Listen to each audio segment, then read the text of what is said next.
Subscribe कीजिए हमारे YouTube channel Islamic world को और इस बेल आइकन को दबाना ना भूलिए हर रोज नया इस्लामिक वीडियो देखने के लिए शुक्रिया। दोस्तों, आज के इस वीडियो में हम बात करने वाले हैं एक ऐसे टॉपिक के ऊपर जो हाल ही में सोशल मीडिया पर चारों तरफ फैला हुआ है। जी हाँ दोस्तों, हम बात करने वाले हैं फिल्मी कलाकार इरफान खान के बारे में और बात करने वाले हैं इरफान खान जन्नती है या फिर दोजखी। आप इस वीडियो को आखिर तक जरूर देखें और जानकारी आपको अच्छी लगे तो अपने दोस्तों में शेयर भी कर दें। तो चलिए दोस्तों शुरू करते हैं। दोस्तों, जब से इरफान खान का इंतकाल रमजान के महीने में हुआ है तब से फतवेबाजों की दुकानें ही खुल गई हैं। कोई कह रहा है कि इरफान खान को मौत रमजान के महीने में आई इसलिए इरफान खान सीधा जन्नत में गया है, तो कोई कह रहा है कि नहीं, वो तो गुनहगार था, वो तो नाचने गाने वाला था, वो जन्नत में नहीं जहन्नुम में गया है। और यही नहीं, कोई तो यहाँ तक कह रहा है कि इरफान खान तो मुसलमान ही नहीं था, वो तो काफिर था, इसलिए उसका जन्नत में जाने का कोई सवाल ही नहीं होता।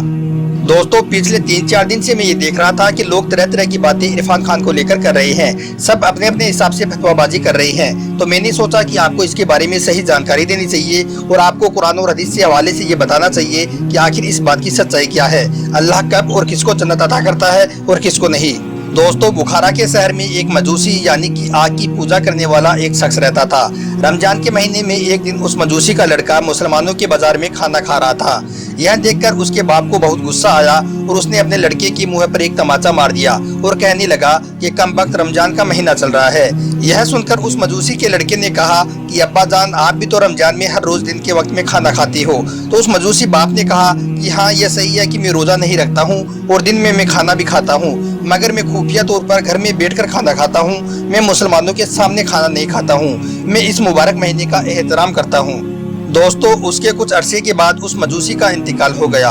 तो एक दिन बुखारा के किसी नेक आदमी के ख्वाब में वो मजूसी आया। तो उस नेक आदमी ने देखा कि वो मजूसी जन्नत में टहल रहा है। तो उसने उस मजूसी से पूछा कि तू जन्नत में कैसे दाखिल हो गया, तू तो मजूसी था, आग की पूजा करने वाला था। तो वो कहने लगा, हाँ मैं मजूसी था, मगर जैसे ही मेरी मौत का वक्त करीब आया तो माह रमजान के एहतराम की बरकत से अल्लाह ताला ने मुझे इस्लाम में दाखिल होने की तौफीक दी और मैं मुसलमान होकर मरा।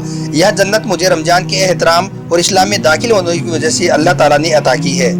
तो दोस्तों, अब जरा सोचिए कि जब अल्लाह ताला एक आतिश परस्त को जन्नत अता कर सकता है तो फिर इरफान खान तो ज़ाहिरी तौर पर मुसलमान भी था और हो सकता है कि इरफान खान चाहे कितना ही बड़ा गुनाहगार हो मगर उसने मरने से पहले तौबा कर ली हो और अल्लाह ताला ने उसकी तौबा को कबूल फरमा लिया हो, क्योंकि मरने से पहले हर इंसान को अल्लाह ताला याद आ ही जाता है और अल्लाह को तो बख्शने का एक बहाना चाहिए। इसी वजह से हो सकता है कि उस मजूसी की तरह अब इरफान खान भी जन्नत में टहल रहा हो।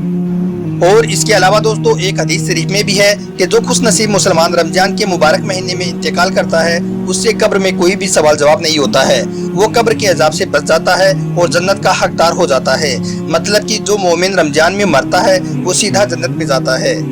मगर दोस्तों, इन सब के बावजूद भी हमें ये दावा नहीं करना चाहिए कि कौन जन्नत में गया है और कौन जहन्नम में। हमें ये दावा नहीं करना चाहिए कि इरफान खान जन्नत में गया है या फिर दोजख में। हमें इस बात पर बहस नहीं करनी चाहिए। हम लोगों को चाहिए कि हम लोग इस बात पर बहस ना करें कि किसको जन्नत मिली है और किसको नहीं। हमें इस बात पर गौर करना चाहिए कि हमारे अमाल कैसे हैं, हमारे अमाल अच्छे हैं या नहीं, हमें अपने अमाल के बदौलत जन्नत मिल सकती है या नहीं।